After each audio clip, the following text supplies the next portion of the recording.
It's quite pivot to understand what it really means to be a child of God. And God has given us a token to perfectly exemplify what it really means to be His child.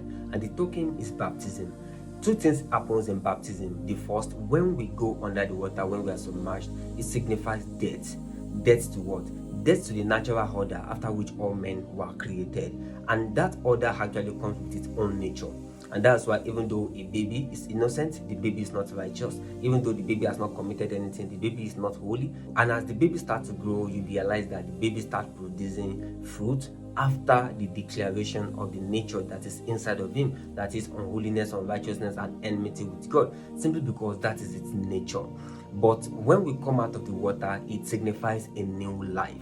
That is, you are now living after the order of the spiritual man, which is Jesus Christ. And the order of Jesus Christ is the order of righteousness, is the order of holiness, and is the order of acceptance and fellowship and fellowship with God. And as you grow as well in your spiritual life, you naturally see that you start bearing fruit after righteousness, start bearing fruit after holiness. And that's why the word of the Lord says, he that belongs to God does not sin, because his seed remaineth in him and he cannot sin. Another version of the Bible said, God's nature remaineth in him. Being a child of God is not passive, it is active. It is a new life that produces fruit after its kind. Because every life will produce fruit after their kind. Either the natural man, which will produce fruit after his kind, or the spiritual man, which will also produce fruit after its kind. And that's why the word of the Lord said, do not worry about those who say I'm this, I'm that. He said, by their fruits you shall know them. Will a good tree produce bad fruit? And will a bad tree produce good fruit?